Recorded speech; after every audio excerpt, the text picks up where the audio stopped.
Good morning! Parang walang almusal Breakfast Good morning!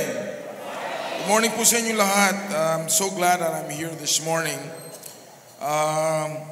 Nakakatuwa naman yung what is your status? Ano ba niyo? What is your status? Kasi yung status ko, married pero malungkot. Kasi wala si Mrs. So I just want to honor my wife that's not here. Just want to tell her, even though she's not here, na I love her and I miss her. Amen. Palakpakan mo natin, Sister Adi. Ito po I think 2 linggo na lang ako. I have two more Sundays left. So, I'd like to take this opportunity para pasalamatan ang inyong pastor, Pastor Ricky, thank you. Cookie, thank you and your team, thank you for welcoming me. Thank you for making my stay here really comfortable. Kahapon, I just arrived last night from Agoncillo, Batangas. Dinalaw natin doon ang ibang kapatiran na medyo nasalantangan ng Taal. Malaking tulong talaga yung kotse na nahihiram ko rito. 2 beses na ako na tinigil ng traffic enforcer. Iba ganun sila. Sabi ko, patay na to. Lord, ano ba to?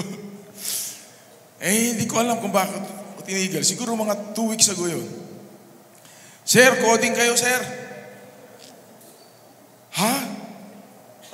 Sorry po. Wala po akong alam dyan kararating ko lang galing po sa Amerika. That was only 3 days when I arrived. Kinuha ko na yung license ko. Sabi ko, sir, itong license ko. Kita niya, Virginia license. Di niya lang magagawin niya. Sabi ko, sir, talagang wala akong alam. Pero kasi karakarating ko lang, di ko naman po alam yung mga coding na yan. Pero kung talagang kasalanan ko po, sige tikita niyo na ako. Kamot siyang ganun. Tawag niya yung kaibigan niya. Ngari. Ito, paano ba ito? Sabi ng kaibigan niya. Sabi niya, gagaling lang po sa Amerika? Opo kararating ko lang po Galing nga kami sa Taal ganun ba? Tumutulong ba ko kayo? O sige sir. Sige na, pwede na. So yun ang una, no? Sabi ko, Lord, bait-bait talaga ninyo, no? Pag kayo nangako, na kayo lagi nandiyan sa amin, kahit malungkot kami o may pinagdadaan kami, mapagdadaanan natin yan. Amen. Totoo ba yun? Amen. Napasta nandyan ng Panginoon, hindi na tayo kailangan yung daladala natin yung bigat. Okay. So akala ko okay na yun. Di ngayon, ako pumunta naman sa Novaliches kasi meron po tayong Ian Life Novaliches. Alam mo yung mga tag-Ian Life, matakaw po sa kare-karehan. So ngayon, ako naman, minano ko po yung kare-kare ng tatay ko. So namili po kami sa palengke ng Novaliches. Sabi ko, okay, nandiyan na lahat. Ikot na namin yung buong palengke. Nabili na kami ng mga parts ng baka, no? Di sakay na naman kami sa kotse. Wala akong alam. Sabi ko, okay, Benson, maghanap ka nga ng saging. Yung lakatan. Masarap yung lakatan. Di nakagano siya sa bintana. Sabi ko kay Paulo, tama ba itong dinadaanan natin, Wala akong alam dito, Sabi niya, Pastor, alam ko to, diretso ko lang. Hindi naman siya tumitingin sa karsada. Kung ano ginagawa sa telepono. Sabi ko, Paulo, tama ba to? Sabi niya, Pastor, diretso ko lang. Diretso lahat ng sasakyan papunta sa akin. Sabi ko, naku, Paulo, one way to. Di parang James Bond ko na yung sasakyan ko. Naku, nandun niya si kaibigan. Gumagano na. Sabi na naman niya, patay na naman tayo nito. Lord, ano naman gagawin natin ito? Di gano'n naman ako. Sir, good morning. Sir, di mo ba nakitang kumakaway ako sa inyo? Panay gano'n ko, one way po yan, sir. Sir, sa totoo lang wala po ako talagang alam dito Itong kasama ko, naghahanap ng lakatan. Ito naman kasama ko, panay ang cellphone. Ako kararating lang galing Amerika at namimili po ako para magkare-kare. Kwento pa ako Ito po, ako po'y pastor po ako rito. At tumutulong po ako dito. Siyempre, totoo naman, di ba? Malay natin, di ba? Pangalan ng Panginoon na dala natin eh. Sabi niya, sir, pastor pala kayo. Magluluto pala kayo ng kare-kare. Oh, sige sir. Pero one way yan sir, ha? Ikot lang kayo. Sabi ko, Lord, salamat na naman. Thank you na naman. Kagagaling lang namin ng pastor ninyo sa Morong. At masaya ngayon yung samahan ng Ian Life, Novaliches at Ian Life San Mateo para maganda po, hindi po tayo magkakaiba. Tayo po yung magkakasama. Yan po si Paulo, maliit pa yan, kilala ko na yan. Kaya dito na yan ngayon sa San Mateo. Sabi ko maganda yung magsama-sama tayo. Kaya nag-enjoy kami ron, pero umalis na naman ako kasi may magtatampo sa akin sa Agoncillo kung di ako magpunta. So, madaling araw pa lang, malas 5, nag-drive na ako. Tinatanong kasi kung magkano yung magkano ba yung singil, kung rent. Mahal pala. So, kararating ko lang kagabi, medyo nakaramdam na naman ako ng paubo-ubo. Pero in Jesus' name, amen, na siya ang ating dakilang manggagamot. Amen. Palakpakan natin ang Panginoon. Yan po, kwento-kwento po lang, pero totoo po yan sa ating buhay. Amen. Di ba kayo may mga kwento rin, hindi ko lang naririnig, pero meron kayong kwento sa inyong buhay, pagkat ang buhay parang yan isang journey o isang paglalakbay. Tama ho ba yun? Paglalakbay. Ang paglalakbay po ay may simula at may katapusan. Kaya isa pong panalangin ng inyong senior pastor ng aking paglalakbay sa Diyos, in my journey with God, na pag natapos na po ang ating paglalakbay at nakaharap natin ng Panginoon, ang masasabi po niya sa atin, mahusay, mabuti ang ginawa mo. Amen. Palakpakan natin ang Panginoon. Maganda po ang ating series ngayon, On a Journey. Pagkatotoo po yan, lahat po tayo on a journey. Bata man kayo, matanda, we are all on a journey with God. Alam niyo kung bakit po journey yan? Kasi lahat po ng journey may simula at katapusan. Minsan po tayo, parang wala nang katapusan ang ating journey. Akala natin mabubuhay tayo ng habang buhay. Pero hindi po yun. Kaya umagang ito, I pray that God will speak to you. Amen? And I pray that God will not just speak to the guests and yung mga bagong dumating, but God will speak to the leaders of this church. Because this message is not just for the people here, but entirely for Pastor Ricky and for Cookie and for especially the leadership team. Why? Because wherever the leaders go, that's where the sheep will follow. Amen? So, ang journey po natin ay really, when we look at our journey, we look at the journey of Jesus. Amen? Siya po yung ating example. Amen ba? Ang example ni Jesus in His journey, yan po ang ating susundin. Yan po ang ating magiging parang role model, right? In the journey of Jesus, we see that Jesus, when He was here, He had a great journey. He only lived for 33 years, but my gosh, He followed God in His journey. Talagang sumunod siya and He followed God and He fished for people. Mahalaga sa Kanya ang mga tao. And then He walked with them. That's our example of discipleship. And this is how our journey should look sa ating paglakbay, sa ating buhay. Amen. Last week, you heard the message, Be One. And you cannot disciple unless you are a disciple. Kasi may pinagkaiba ho okay? So let's start from, kasi ganyan po ako si Pastor Ernie. I have to go back and see how it all began. In my life, my journey with God did not start nung ako'y pinanganak. First birth. Ang unang birth ko was physical birth. Sabihin niyo physical. Ang aking magulang si Ben at Estela, I was born on March 10, 1959. But my second birth was in June of 1982. That was when my journey began. Ano pong nangyari nung June of 1982? That's when I invited Jesus into my heart and into my life.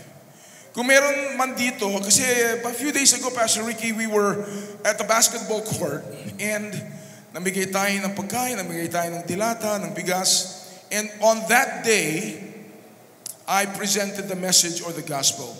Sabi ko, ang pagkain po na ito, dilatang ito, papasok, lalabas din ho yan. Pero merong tinutukoy ang Panginoon na tubig na hindi nauubos. Kapag uminom ka, if Jesus said, if you drink of the water I give you, you will never thirst again. Yan po ang mensahe ng bawat pastor na nagpre-preach ng good news. Why? Because si Jesus po, pag yan pumasok sa puso niyo, hindi na po kayo mahuuhaw muli. Why? Because yan po ang magpupuno sa inyo. And yung sa mga taong tumanggap nung araw na yon, I don't know if was it Wednesday, my prayer is that was the beginning, yung pong simula ng inyong journey. Why? Because doon nyo ibinigay ang inyong puso sa Panginoon. Amen ba? Sa journey ngayon, hindi po reliyon. Huwag po tayo muna magkamali. Iba po ang reliyon sa isang relationship kay God. Ang reliyon po, yung sige araw, linggo-linggo, nagsisimba kayo. Pero hindi nababago ang buhay. Amen. Tindihan ninyo. Ang reliyon po ganun. Paulit, ulit.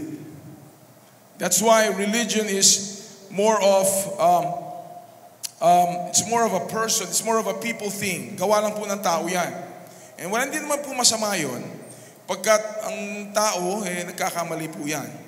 Pero when Jesus came, nung dumating si Jesus, He wanted a personal, sabihin niyo personal, relationship. Doon po ako nagkaroon ng personal relationship kay Lord noong June of 1982.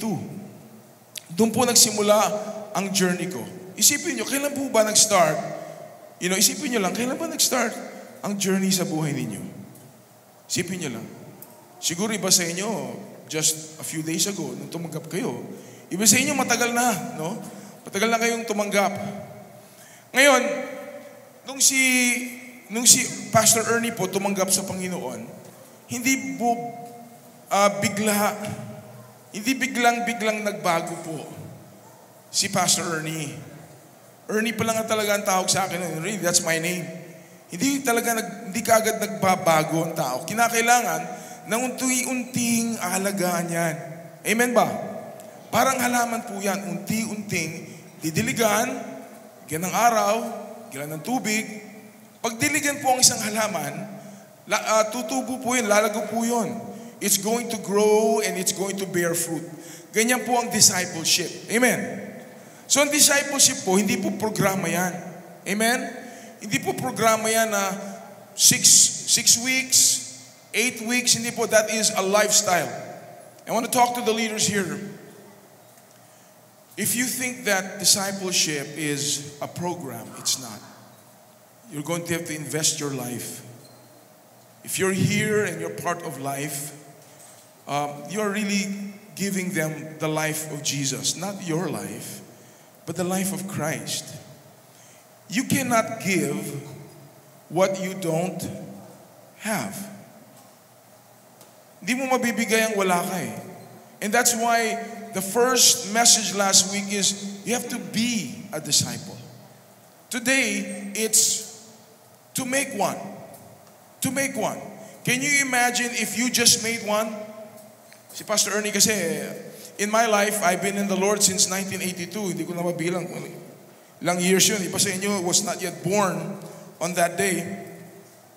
But it reminds me na may mga tao sa buhay ko na talagang nag-invest ako ng panahon sa kanila.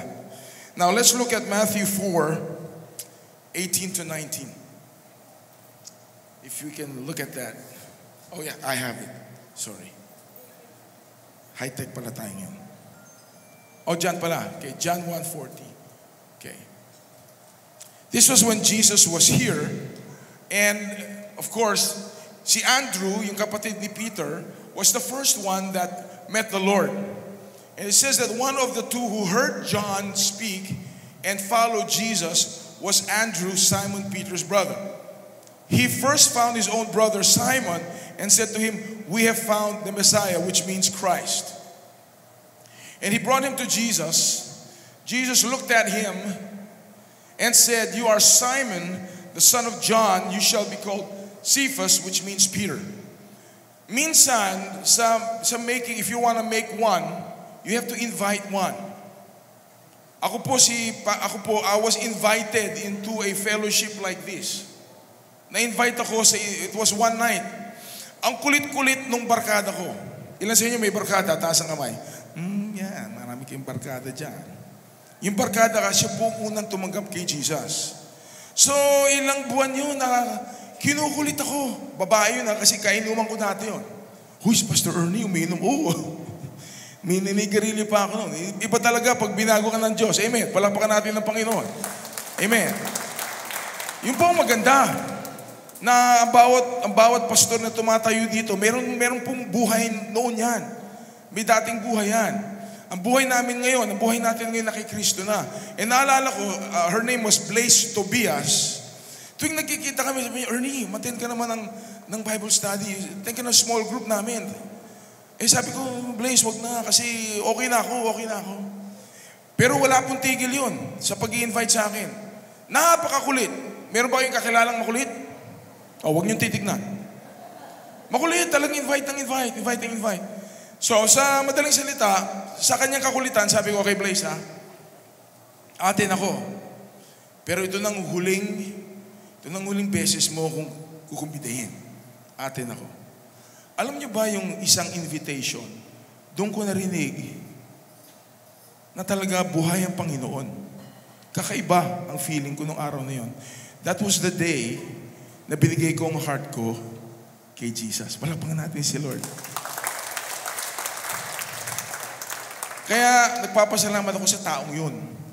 Yung taong yun, si Blaise, na lola na rin ngayon, she made one. Ako po yun. Ako po yung naging disciple niya. Ako po yung pinag-pray niya.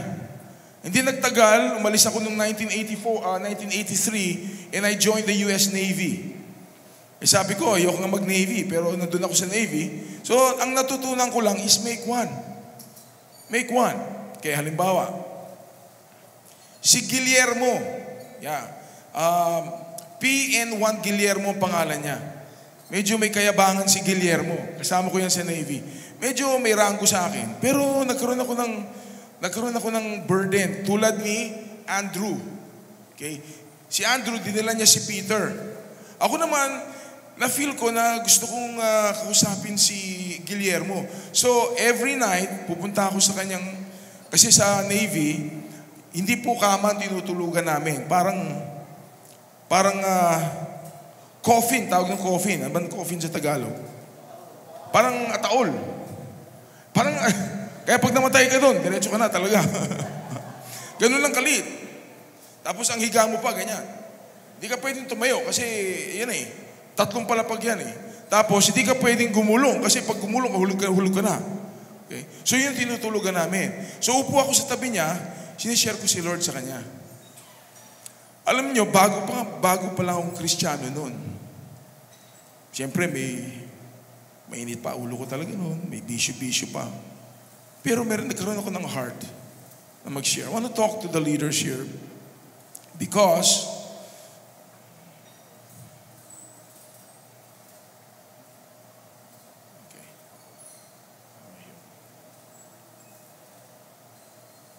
first point, kung hindi dahil kay Blaise, wala ako rito. Kundi dahil sa babae yun. Pero, minsan ang akala natin, kailangan dapat marunong na tayo sa Biblia, alam na natin ang Biblia, matagal na tayo sa Diyos, to make one. Pero hindi po totoo yun.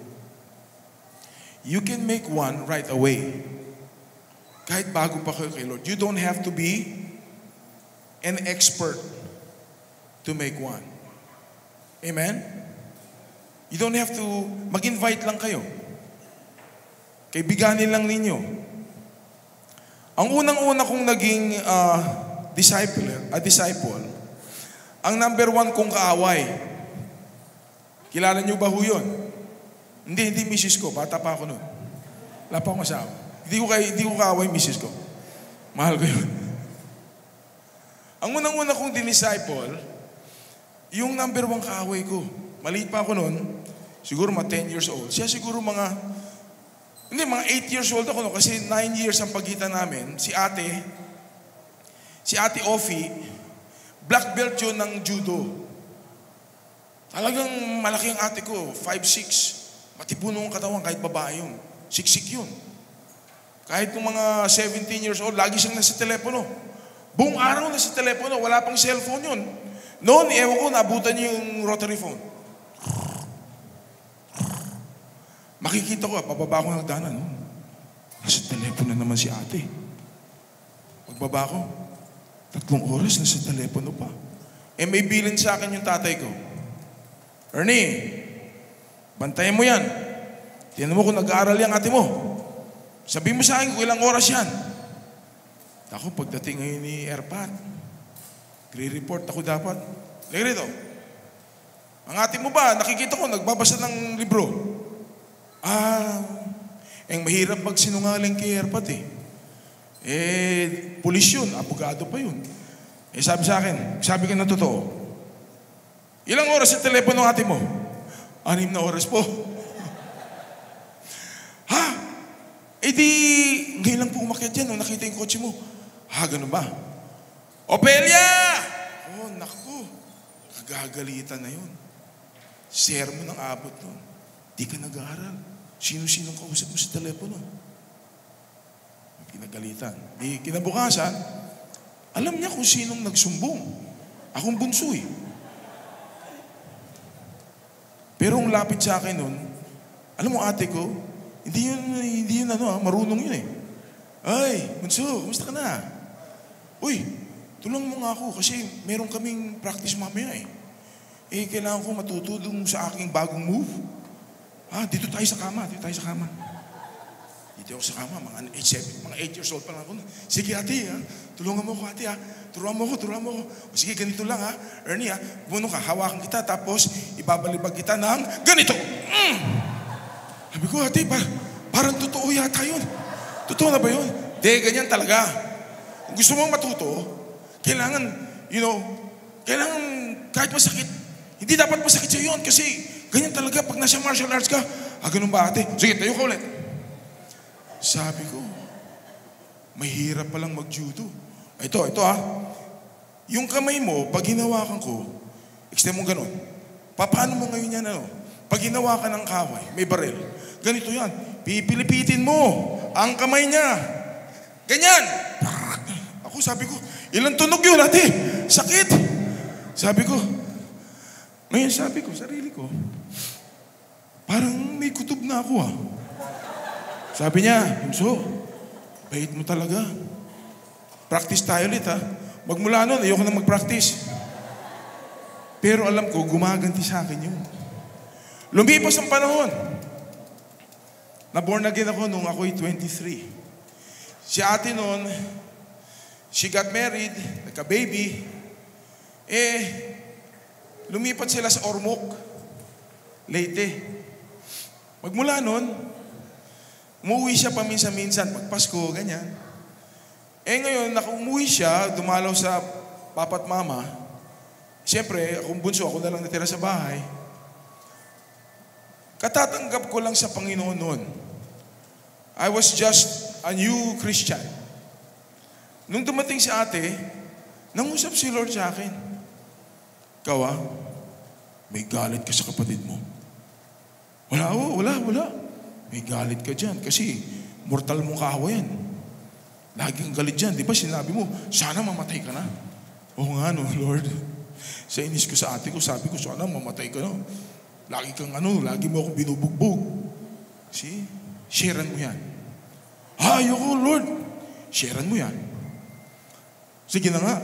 Ganun si Lord Pag nangusap siya si Lord, dapat yes or no? Yes, di ba? So nag-yes ako. Di pumasok si ate sa kwarto. Medyo magkaaway pa kami noon. Pero yung alam mo yung away na Cold War.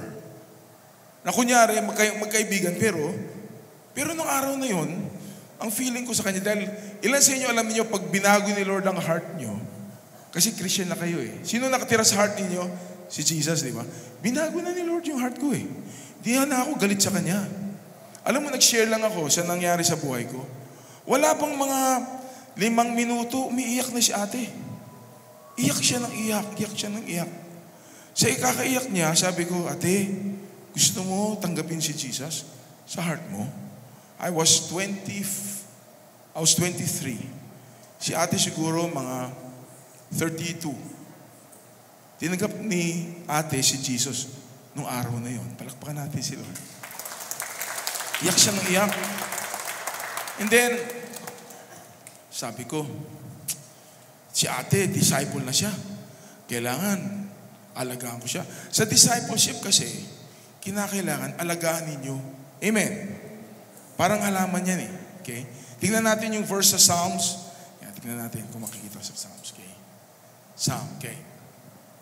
Basahin natin ito. Blessed is the man who walks not in the counsel of the wicked, nor stands in the way of sinners, but sits in the seat of scoffers. But his delight is in the law of the Lord, and on his law he meditates day and night. Ito yung susunod. He is like a tree planted by the streams of water that yields its fruit in its season, and its leaf does not wither. In all that he does prospers. Sa Biblia, ang parang analogy sa atin, para daw tayong mga puno. Amen. Ilan sa inyo gusto ng klaseng puno gusto kayo? Mangga? Avocado? Di ba yung mga punong nagkakaroon ng prutas, hindi ba masarap yon? Gusto niyo ba plastic? Hindi. Gusto niyo ba bonsai? Hindi. Gusto niyo yung nagbe-bear fruit kayo, no? Kasi sabi rito, he is like a tree planted by the streams of water that yields its fruit in season. Kumbaga, blessed na blessed. Gusto ni Lord bless kayo. Gusto ko, ang ate ko blessed. Alam niyo ba ang ate ko, nagkahiwalay kami ng landas. Nag-nurse siya, nagpunta sa Saudi. Kahiwalay sila mag-asawa. Ng ibang bahay, yung kanyang mister. Hindi na siya masyadong nakilala ng mga anak niya. Nurse kasing ate ko. One time, tumawag sa akin, iyak nang iyak sa telepono. Sabi niya, Ernie, meron akong cancer. Sabi niya, grabe na yung cancer ko, Ernie. Nandito ako sa Saudi, ang lungkot-lungkot ko. Bakit ganun? Tinanggap ko si Lord kasi ang lungkot ko. Sabi ko, ate, nagkalayo man tayo, hindi pa huli. So kahit sa telepono, pag tinatawagan ko, inalaga ko, dinidiligan ko. Pag didiligan ko ng tungkol sa Diyos, lumalakas ang loob niya. Alam niyo ba, kailangan natin ang isa't isa. Amen. Iba na yung may kasama. Tingnan niyo yung katabi niyo, sabi mo, iba na yung may kasama. Oh, amen. Amen. Ganyan po ang discipleship. Nag-iisa po ang ate ko. Isipin mo, nasa Saudi Arabia siya nag-iisa. Nung nag-retire siya after 35 years, kamakailan lang yun. Siguro mga 5 years ago, sabi ko sa Panginoon, nagmi-missions ako sa Pilipinas every year. Pero ang sarili kong ate, hindi ko mapuntahan. So Panginoon, kapag meron lang akong 3 araw, kahit 3 araw lang na R&R ko, pupunta ako sa Cebu, kasi taga Cebu ang ate ko eh. Kahit 3 araw lang, sisharean ko siya. Alam mo, that was about 4 years ago, 5 years ago, may cancer pa siya. Prayed for her, she got healed in Jesus' name. Palakpakan natin si Lord. Number 2, yung asawa niya, lagi niyang iniiyak asawa niya kasi mahal niya ang asawa niya.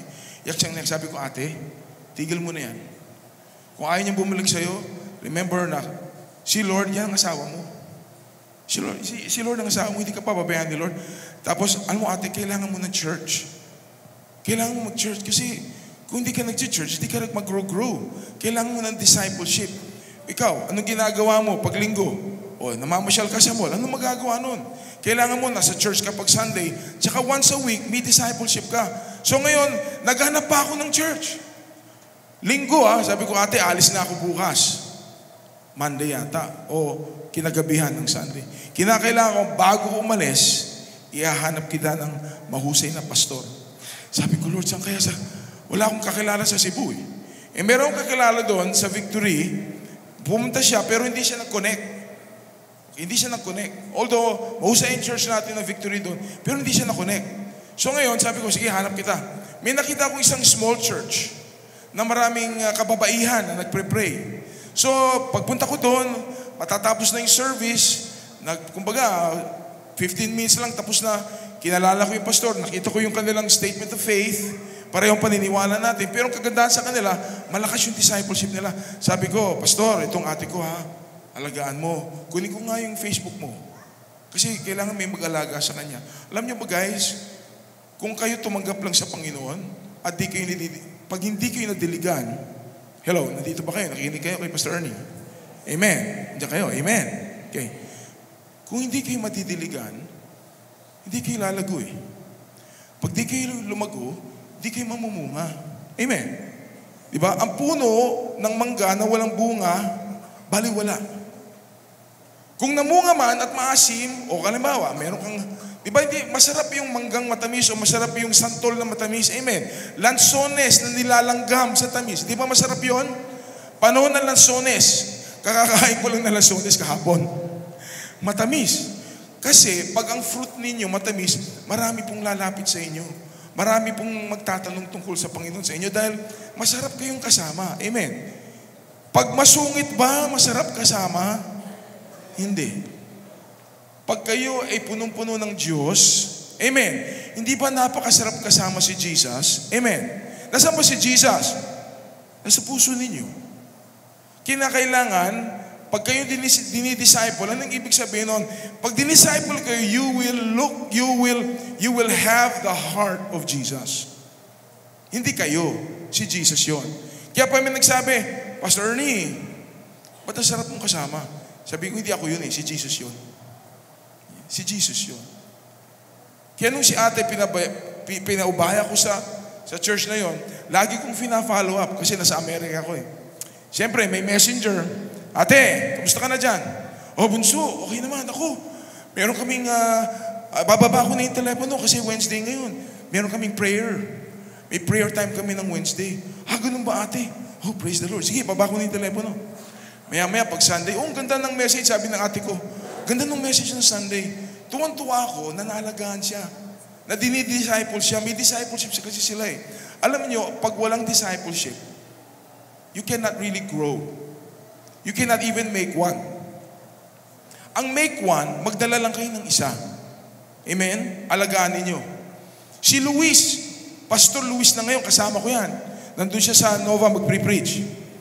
Nung dinisciple ko yan, sabi ko, Pastor, sabi ko, Luis, kasi nung unang dating ko, unang kita ko kay Luis, doon ako sa bahay niya, mag-share. Nung nakita ko siya, kasi asawa niya, Christian na. Sabi niya, oh, Brother Ernie pa tawag sa akin. O ito, inom ka muna. Ibigyan ako ng alak. Okay lang po. Mamaya na lang ako kakain. Okay na po yung inyong pulutan. Pero, coke na lang ako. Nagalit yung misis niya sa kanya. Ikaw kung ano nang inaalok mo kay Brother Ernie? Hindi ako naman inaalok ko lang. Hindi naman masama yun. Sabi niya, masunurin sa asawa yun Next week, pag dumating ulit yan, huwag mo nang alokin yan ha. O sige. Next week, nung nag-preach naman ako, naligtas naman si Luis. Palakpan natin si Lord. Iyak siya ng iyak. Ilang years ago nun? 1990. Ano na ngayon? Tagal na nun. Kasama ko siya ngayon. Sabi ko, Pastor Luis, sama ka naman sa live para makita mo kami. Ngayon, tuntua si Luis. Grabe, yung galing magpatawin Pero siya, nung bagong Kristiyano pa siya, sabi ko, Brother Luis, God answers prayer. Totoo yun? Brother Ernie, yes, God can heal you. Kung ano mong hiniling mo, ibibigay ni Lord. Tinawagan ako. Sabi niya, Brother Ernie, punta ka rito. O bakit? Basta punta ka rito. Pag nagdi-disciple ka, di ba?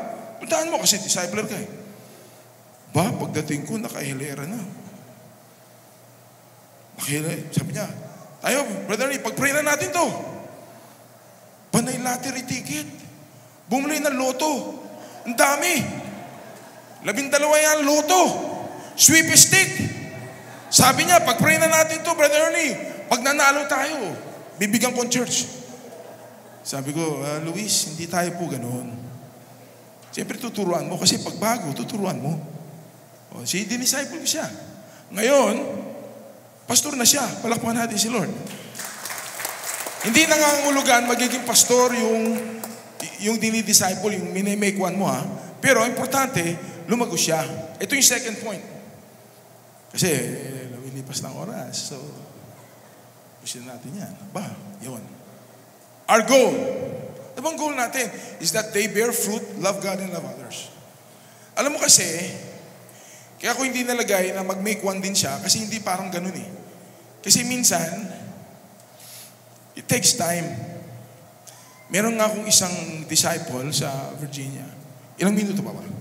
10. Meron akong isang disciple sa Virginia. Sabi ko, Nestor, 7 lessons lang yan, bro. Mag-coffee tayo, Starbucks.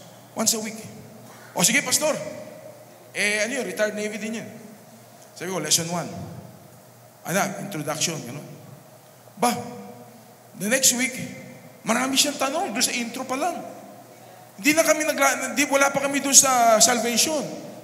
Intro pa lang, may tanong pa siya. So 2-3 weeks na, nandun pa rin kami sa intro. Sabi ko, Nes, umusog na tayo kasi, hindi pastor, ayusin natin to. Kaya nung lesson 1, ang tagal pa rin. Umabot na kami ng 6 na buwan, nandun pa rin kasi lesson 3. Sabi ko kay Lord, bakit may hirap yung mga binibigay mo sa akin? Parang dapat apelido ni Nestor, magtanong. Tanong ng tanong. Tsaka sabi ko, Nes, 1 hour lang tayo. Sabi niya, pastor, gutom na gutom ako kay Lord eh. Pwede bang mag-extend? Nes, darating na yung mga apo ko. Siyempre mag-alaga pa ako ng apo. O sige, pastor. 6 na buwan, doon pa lang kami matatapos. Sabi ko, Lord, ayoko ng ganun, Lord. Gusto ko yung after 7, tapos na. Anong sabi ng Panginoon? Hindi lahat ng puso pareho. Alam mo, hinahanap ni Nestor, kalinga. Ganun ba? Kaya yun, naghahanap ng kalinga, kasi walang kaibigan yun. Ikaw lang kaibigan yun. Lahat ng kaibigan niya, tinalikuran siya. Kasi medyo mahirap pakisamahan. Tapos ikaw gusto mo, sandali ka lang.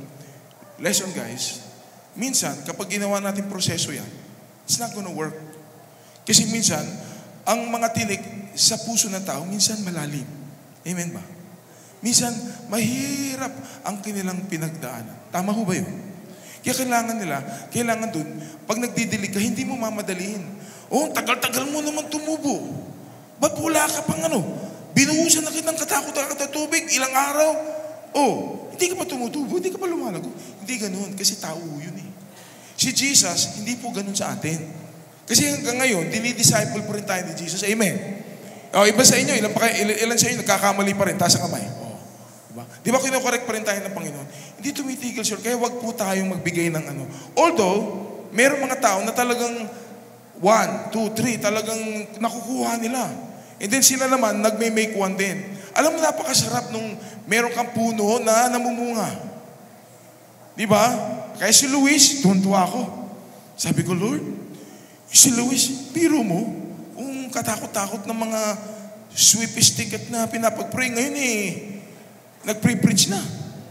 Meron pa ako isa sa barko. Kahit saan kayo pwede. Kahit Starbucks, ako nga sa barko. Nag-make one ako sa barko.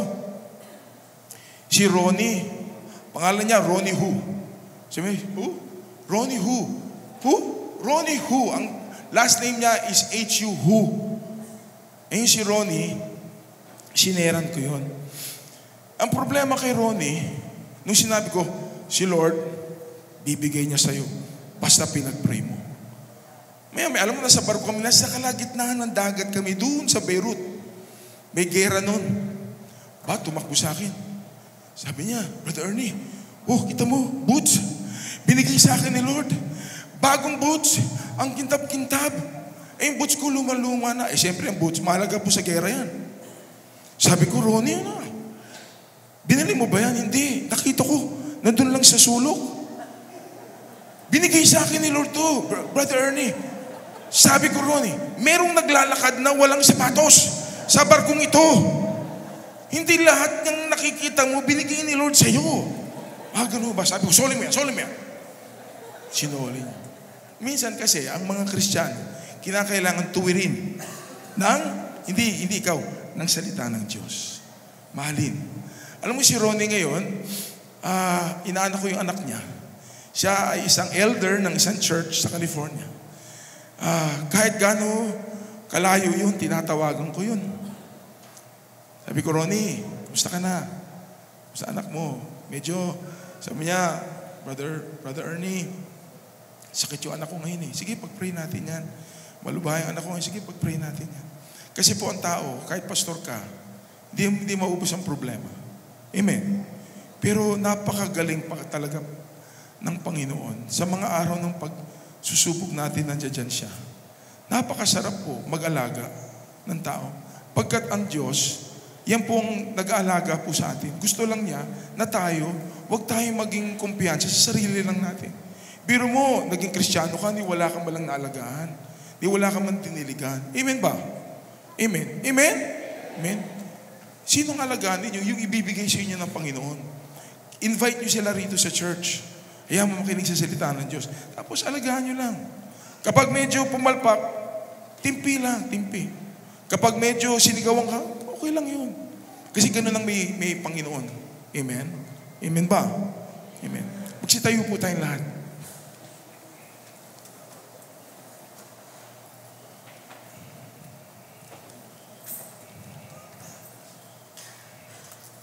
Natutuwa ako sa mga tumanggap sa Panginoon noong feeding, yung pong simula ninyo. Ang panalangin ko po na mangusap ang Panginoon sa ating lahat. Ano? Kasi meron pong ibinibigay na tao. Amen. Na pangalan na ilalagay niya sa ating puso. Hindi po healthy, sabihin niyo healthy. Hindi po healthy yung kayo lang po ang makaranas ng joy na parang pansarili lang, ano? Na yung inyong pagiging Kristiyano, ikaw lang. Alam niyo po, ang mga magulang ko, yan po ang pinakamahalaga sa akin na maligtas. Si Papa po at si Mama, hindi po yan talagang, yan ang unang naging persecutor ko. Sabi niya, ikaw, church ka ng church dyan. Wala ka na rito pag linggo, pag meron tayong family time. Lagi ka dyan sa church na yan. Tapos dinadala mo pa yung mga pamangkin mo. Dinadala mo pa yung mga kapatid mo. Mga hipag mo, dinadala mo. Sabi niya, di mo na gagawin yan. Dito ka na lang. Naging medyo hirap. Pero alam ko na hindi ko pwedeng kalabanin. Kasi magulang ko po yun. Sinabi ng salita ng Diyos, honor your parents. Alam mo, ginawa ko na lang, pinakita ko na lang sa mga magulang ko. Ang pagmamahal ni Jesucristo. Na yung dating Ernie, hindi na yung dating Ernie. Sa itingin nila kasi, sabi niya, anak, mabait ka na eh. Mabait ka na. Sa lahat ng mga kapatid mo, mabait ka na. Kaya ang hirap, kinakailangan mapakita ko sa kanila, yung kabaitan ng Panginoon, hindi yung kabaitan ko. Kasi nakikita lang nila kapag mabait ako, pero pag wala ako sa bahay, hindi nila nakikita yun. It took me 12 years. Sa Amerika na po kami. Si Papa at Mama, nakasama ko na sa bahay. Nung tinanong ko ng Papa ko, ano ba yan? Sige, i-share mo nga sa akin yan. Doon lang po sila tumanggap. Namatay po ang Papa ko sa kamay ko, pati yung Mama ko sa kamay ko. Pero alam ko po, tinanggap nila ang Panginoon. Sa araw-araw ko silang kasama, dinadala ko sila sa church. Si Papa kasi, very successful ang Papa ko. Mama ko very successful. Minsan mahirap po turuan ang mga taong marami ng alam. Kaya po kinakailangan habaan po natin ang pasensya natin. If we're going to make one, we have to extend our patience. Let's bow our heads. Father, salamat Panginoon sa inyong mensahe ngayong umagang ito. Maraming salamat Panginoon na buhay kayo Panginoon sa aming buhay. Hindi niyo po kami pinababayaan. Ang bawat ngiti namin, ang bawat tawa namin, naririnig ninyo. Subalit, alam niyo rin, Panginoon, ang mga araw na umiiyak kami, mga panahon na hirap kami. Lord, di niyo po kami iiwan eh. Andiyan kayo lagi sa tabi namin. Maraming salamat po doon sa aming first series, Amazing Grace, na kahit dumaan kami ng hirap, di niyo po kami iiwan. Lord, turuan niyo po kami na may bahagi, may share yung pag-ibig niyo sa ibang tao. Na Panginoon, na madiligan po namin sila. Na may mga araw na papag-pray namin sila, sasamahin namin sila sa church, or sasamahan namin sila sa one-to-one namin, sa small group namin, na di namin sila pababayaan. Tulad ninyo, hindi mo kami pinabayaan. Lord, ang make one, parang kayo lang yun, Lord eh. Di nyo po kami pinabayaan. Pag dumaranas kami ng hirap, nandiyan kayo. Di Lord, ganun din po ang aming dapat gawin. Lord, patawarin niyo po kami kung sarili lang namin ang iniisip namin. Nandyan po ang mga kapatid namin na hindi pa nakakilala sa Diyos. Mga magulang namin na hindi man lang nakakilala sa Diyos. Mga classmate namin, kaibigan namin. Kung mamamatay po sila na wala si Jesus, habang buhay po silang mahiwalay sa inyo. Lord, bakit ganun? Gisingin niyo po kami. Kasi Panginoon, nasanay na lang kami sa pag-church. Nalimutan po namin na totoo ang langit, totoo ang impyerno, na pag di kami kumilos ngayon, marami pong mawawala sa inyo. Kayo po ang aming bibig pang kamay po namin. Gagamitin yung kamay namin, paa namin, bibig namin. Pag nagsalita kami, inyo pong salita ang binibigkas namin. Lord, I pray for everyone here na wag po silang matakot. Nakayuko ang inyong mga ulo, nakapikit ang inyong mga mata. Kung merong isa o dalawa man lang nandito, na kung namatay kayo ngayon, hindi niyo pa kilala ang Panginoon, hindi kayo sigurado kung pupunta kayo ng langit. Pingit lang ang mga mata ninyo, yuko lang mga ulo. Kung hindi kayo sigurado na makapunta kayo sa langit, at nais yung tanggapin si Jesus, pakitaas lang mga kamay. Sige nga, wala naman nakatingin. Taas ang kamay. Yan, nakataas ang kamay. Yun, 1, 2, 3, marami pala 4, 5. Sumunod kayo sa akin, pikit ang mata. Kasi nakatingin ng Panginoon. Sabihin niyo, sumunod kayo sa akin, sabihin niyo, Panginoong Jesus, nagsisisi ako. Sige, nagsisisi ako sa aking kasalanan. Sige, sabihin niyo. Tinatanggap ko kayo. Tinatanggap ko kayo bilang aking tagapagligtas. Ngayong araw na ito. Sabihin niyo, patawarin niyo po ako, Panginoon. Magmula ngayon, susunod ako sa inyo pagkat kayo ang aking Diyos na nagmamahal sa akin. In Jesus' name. Amen.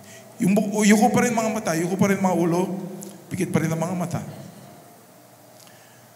Medyo matagal na kayo rito at sabi ni Lord, kailangan mamunga na kayo.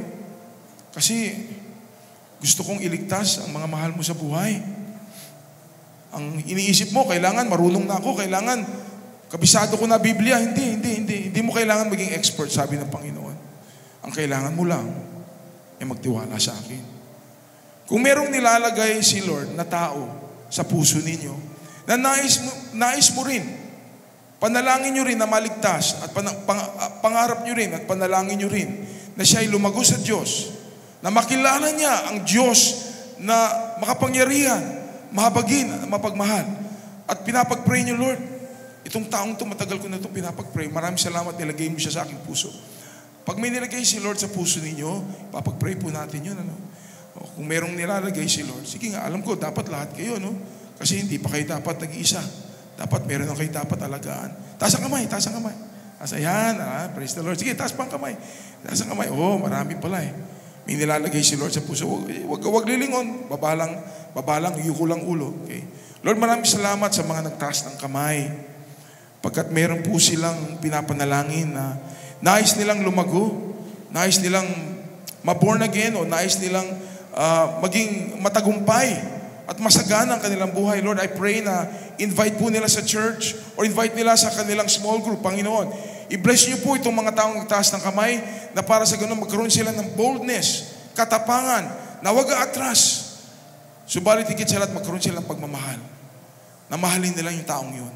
Upang sa ganun, makita nila ang tunay na pagbabago sa kanilang buhay. In Jesus' name. Pikit ang mata, yukong ulo.